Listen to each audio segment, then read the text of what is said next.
part of my calling is to make music for the child inside of all of us, because I think we're all longing for someone to believe in us, to remind us that there's still beauty in the world, and to just tell us that everything's going to be okay.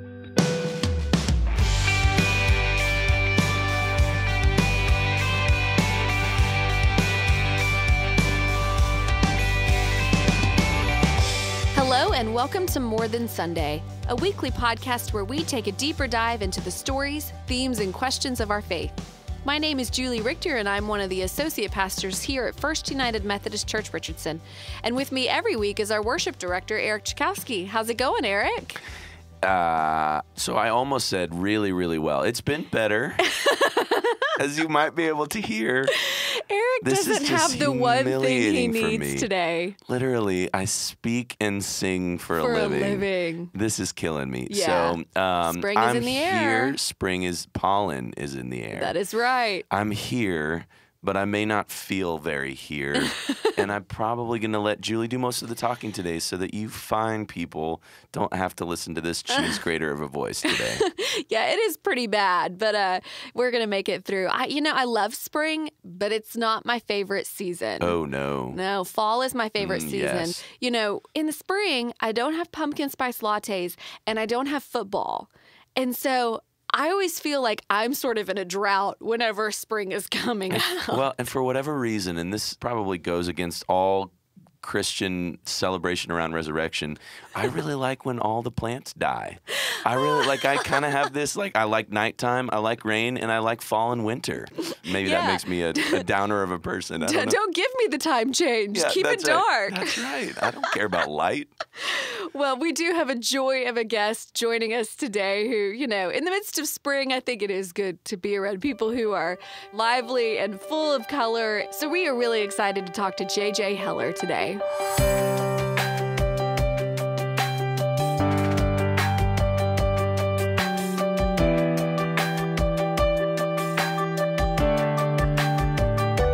I am so excited for our guest today. We are here with J.J. Heller. J.J. is a singer and songwriter who lives in Nashville, Tennessee, actually Franklin, Tennessee. And I've got to know J.J. over the last couple of years because my fiance, Kyle, plays keyboard with them. And J.J. is not only just a songwriter and a beautiful singer, but her songs have a depth to them that not only talk about faith, but about strength and about courage.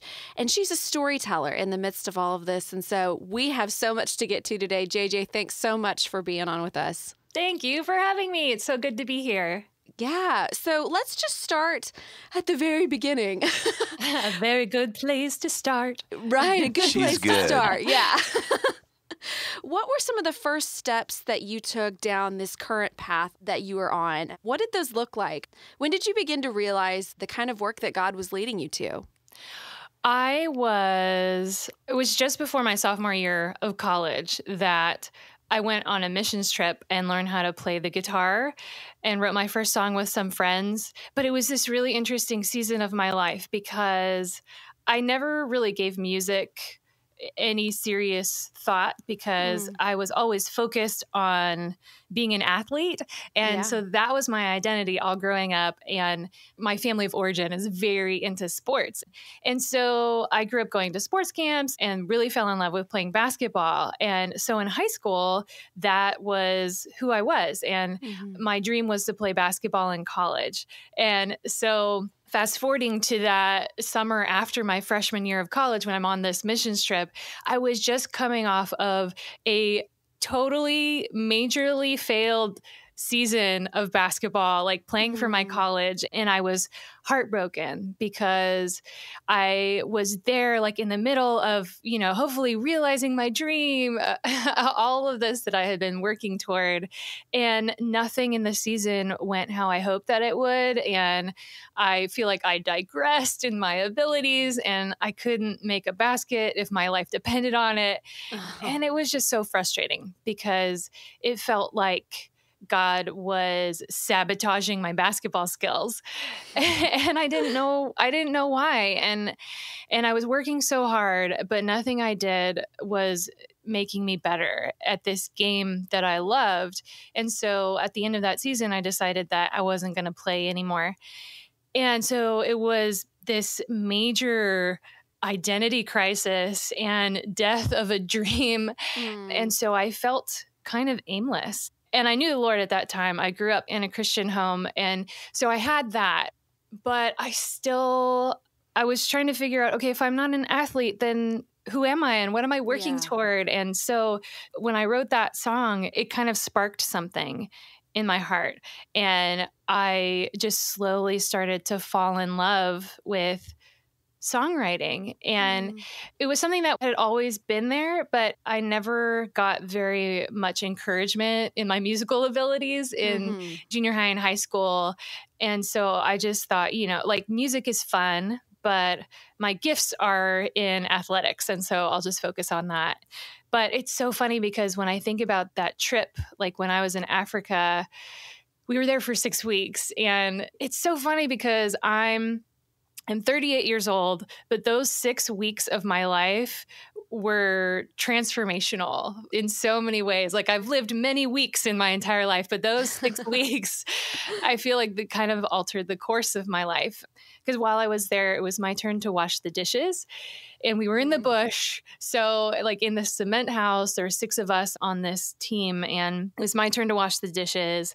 And I was there with like 2 buckets of water that had been drawn from a well. And I was washing the dishes in this like kind of dirty water by the end. And I decided, if it's my turn to wash dishes, I'm just going to sing to pass the time. And so I started singing, and then slowly my teammates on my missions team started to come closer and sit down and start listening. And so I got a little bit self-conscious and I stopped singing, and they said, no, please, like keep singing.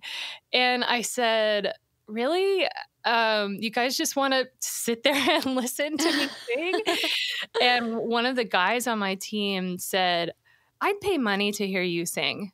And it was just this kind of like side comment that I'm sure he doesn't even remember, but I'll never forget it because it was the first time that I had really thought of my voice as anything special. And I feel like that combined with learning to play the guitar and writing my first song was like this first step toward a new dream that God was starting to grow in my heart. But looking back, it's so interesting to me to see that if my first dream hadn't died, there wouldn't have been room in my heart for something new.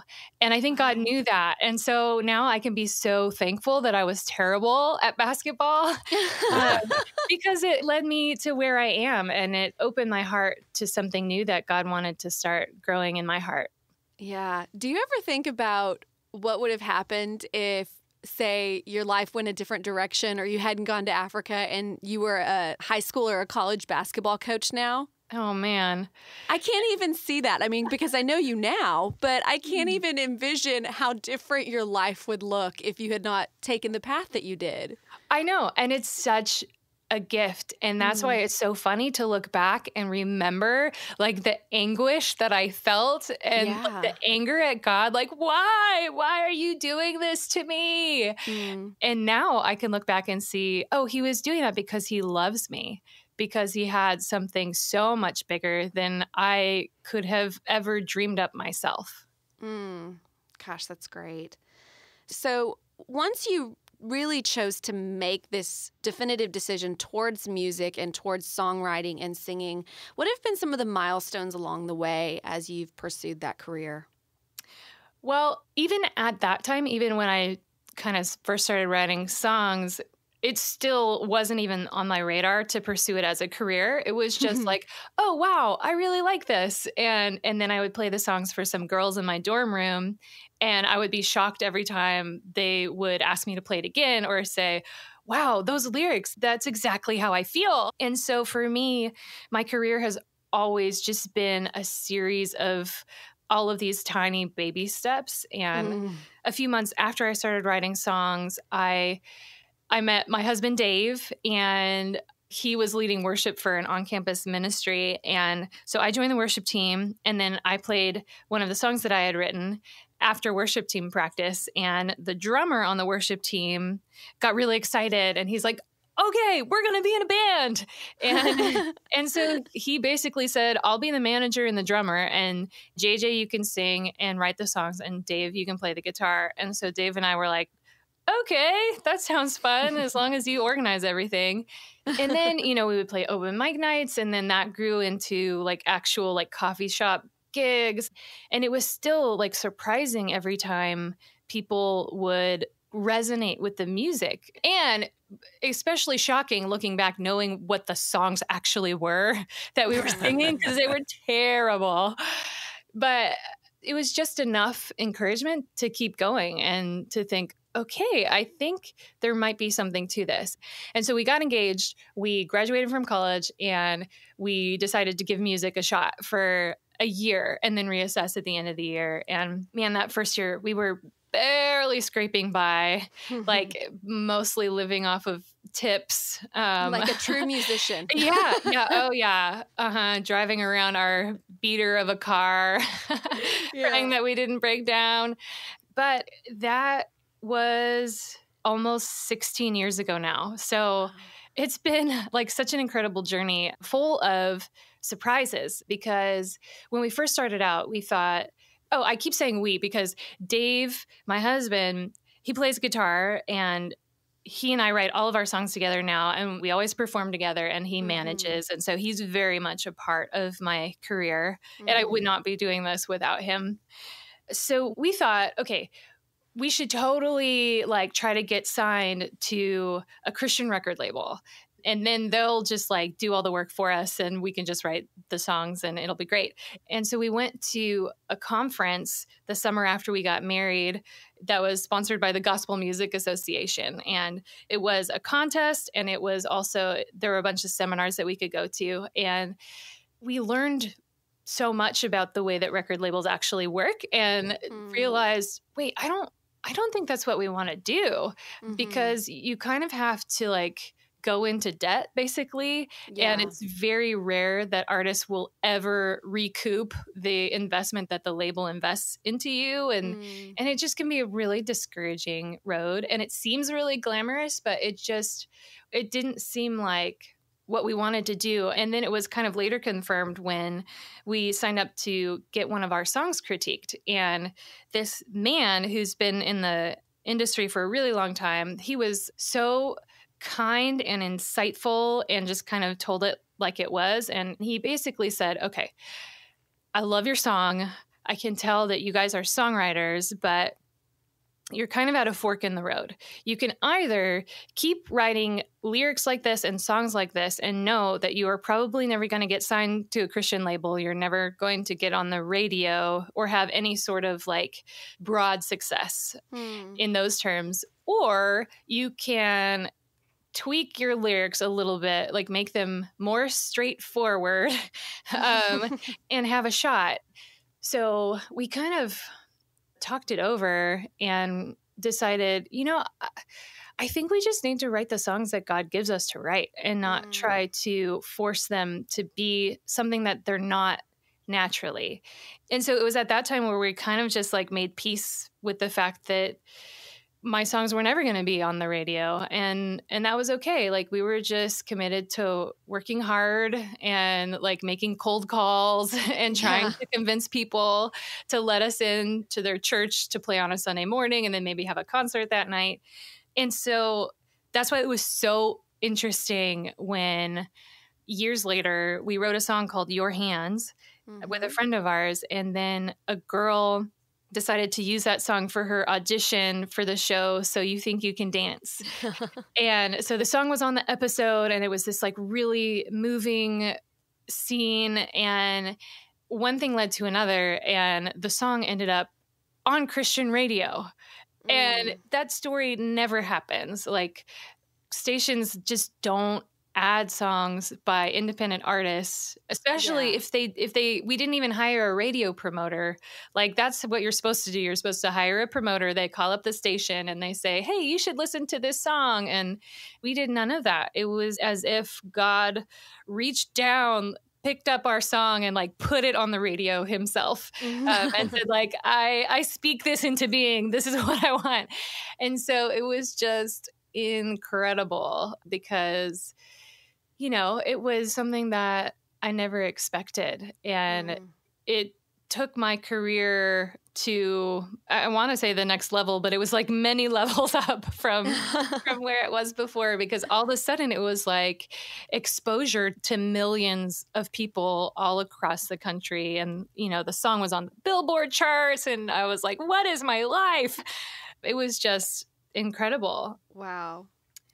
God has changed the course of my life so many times in so many unexpected ways. And I feel like I'm kind of just along for the ride. Well, and I'm sitting here, I know the song, but I was sitting here looking up the lyrics, and I'm sure you've thought about this, but of all the songs to have found its way to the radio, it's the song that says, your hands that shape the world are holding me, that hold me still. When the world is shaking, heaven stands. And so I'm sitting here listening to these lyrics when you talk about how this song basically was just plucked out and put into the radio. This song is all about how God takes care of us and God is with us. And so I love that of all of your songs, this was the song that landed as well. Yeah, totally. And the song itself was written in a time in my life when I was struggling deeply with panic and anxiety. And so that's what the song is about. It was like, God, where are you when we're suffering? Because I was at a point where I didn't even want to leave my house. I just had multiple panic attacks every day. And I was just asking him, like, take my pain away, please. And so the song was just like a reminder to myself that even when my world feels like it's falling apart, that God is still in control and his love for me is deeper than I can imagine.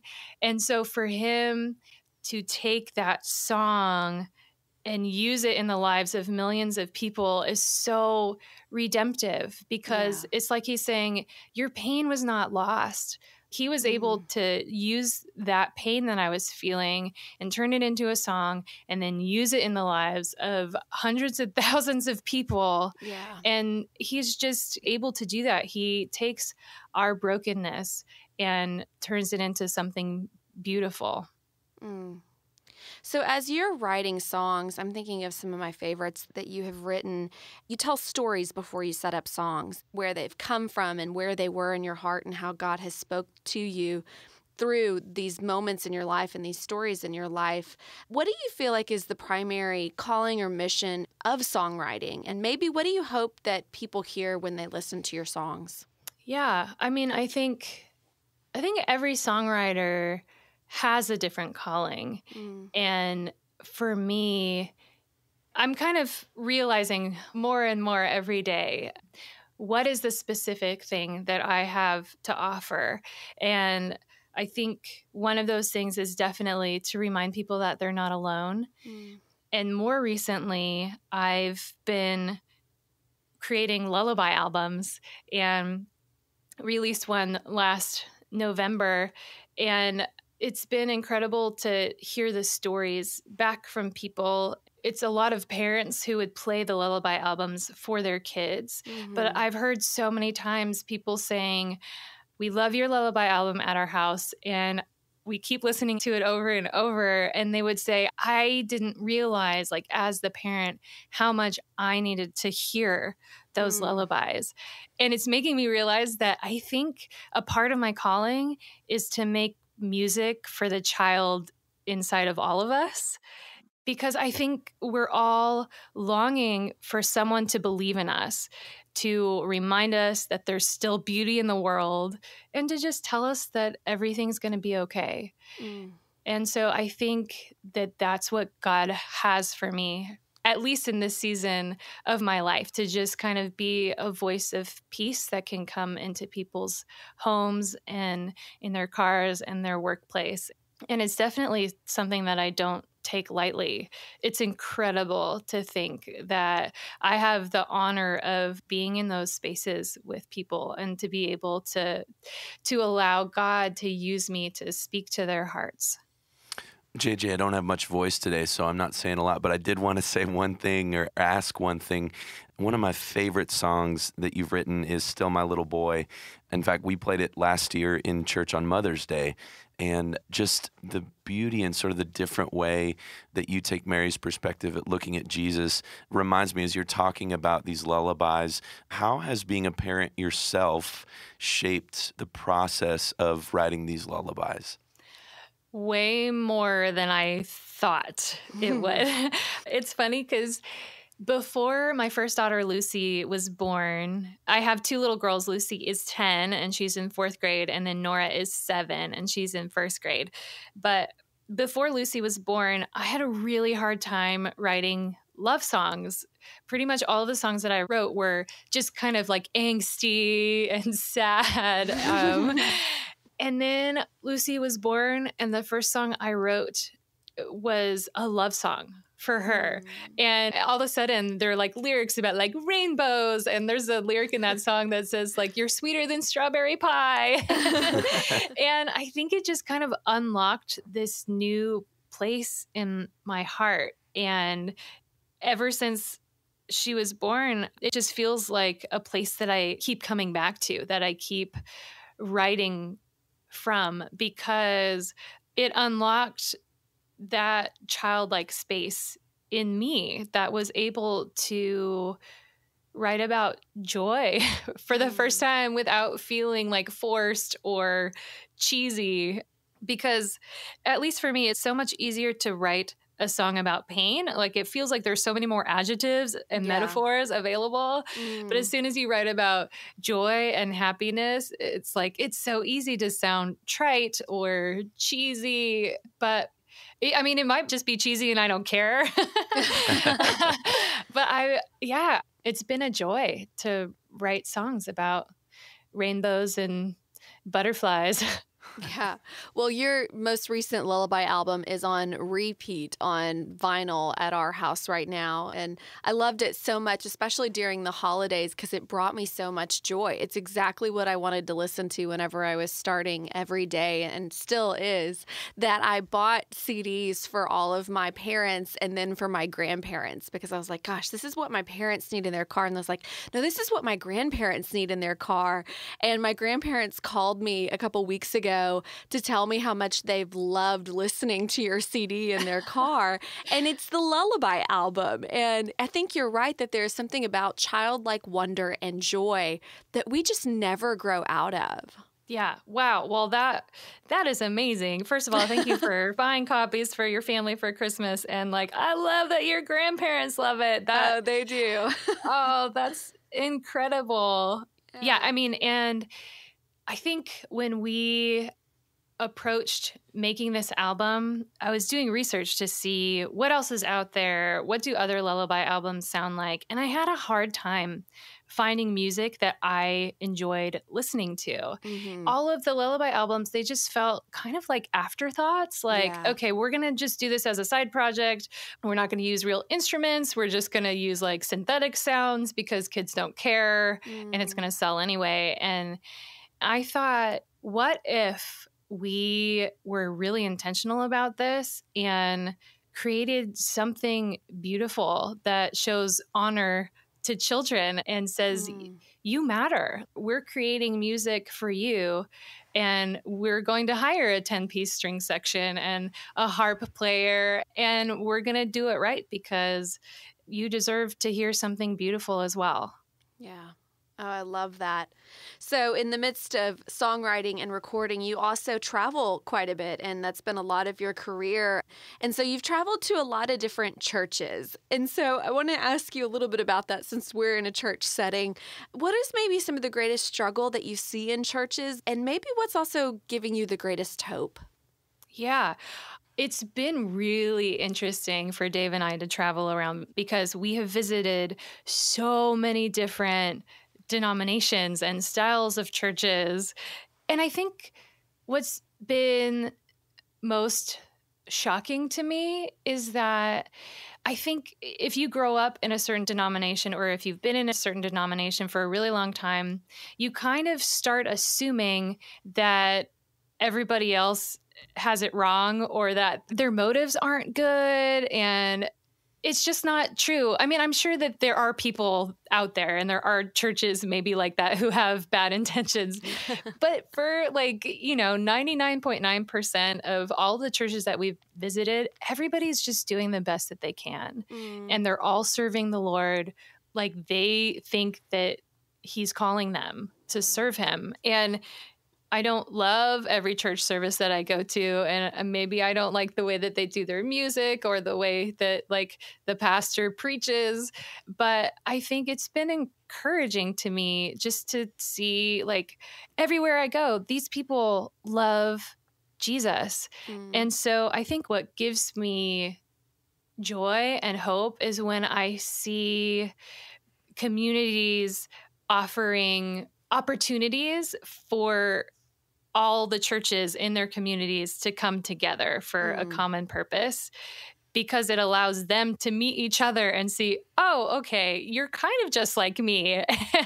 and we're all working towards the same goal. Yeah. And so I think it's been, looking back on all of my experiences, rather than being discouraging, I feel really encouraged, because there are so many beautiful people out there. And I think the only frustrating thing for me is most of the time people from church to church, they never get a chance to meet each other and to see the beautiful things that God is doing in their churches. And I think different denominations have their strengths and weaknesses.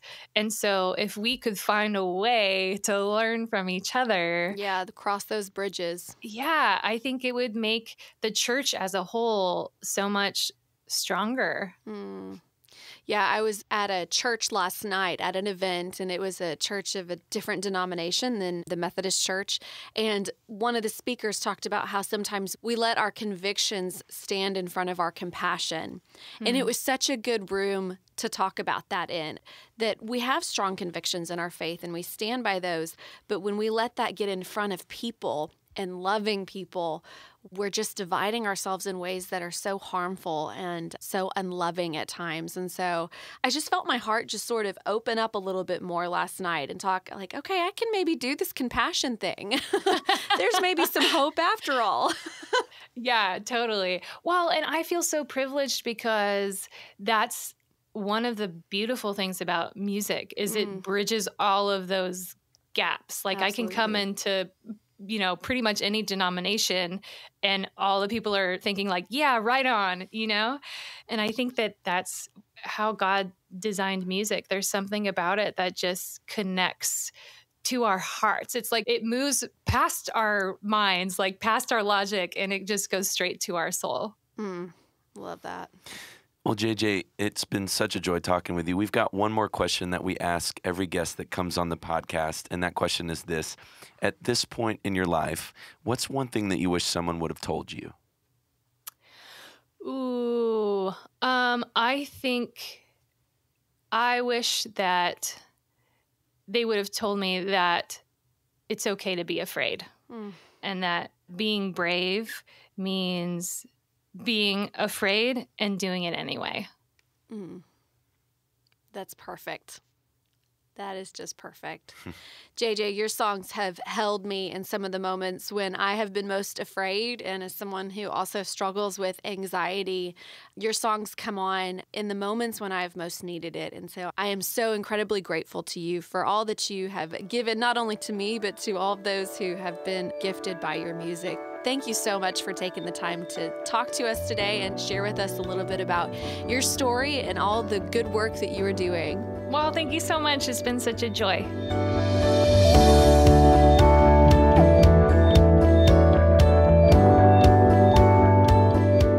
It is so encouraging to hear from someone who has experienced fear and loss and struggle talk about how it is okay to be afraid.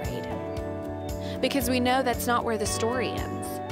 We know that we don't have to stay trapped in fear. We don't have to stay trapped in panic or anxiety. And what I love about JJ's story and her songs is that she helps to provide us a way that God calls us out of that darkness, out of that fear, into a place of hope and faithfulness. We want to leave you today with a song that JJ wrote called Braver Still.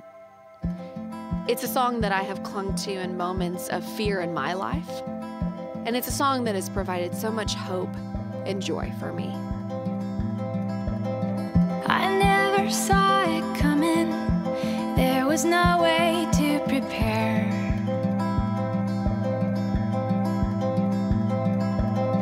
The world kept spinning around me and left me standing there.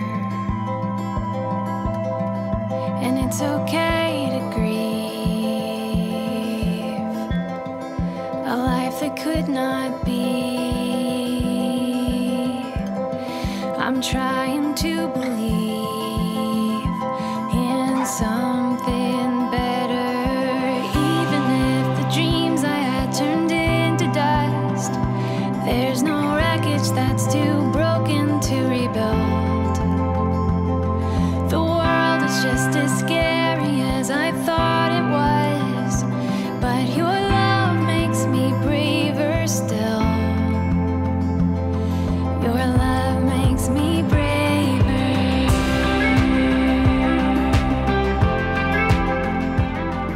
Thank you for tuning in to this episode of More Than Sunday. If you like the podcast, please feel free to share it, go online and leave a comment, or give us a rating so that others might hear about us. We've got a new episode coming out every Wednesday, so make sure to also subscribe to the podcast on Apple Podcasts, Google Play, or Spotify to not miss our next episode.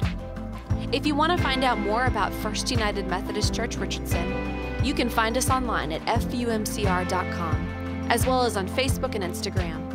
Special thanks to JJ Heller for joining us this week. And make sure and tune in next Wednesday when we have a conversation with Brad Griffin. Have a great week.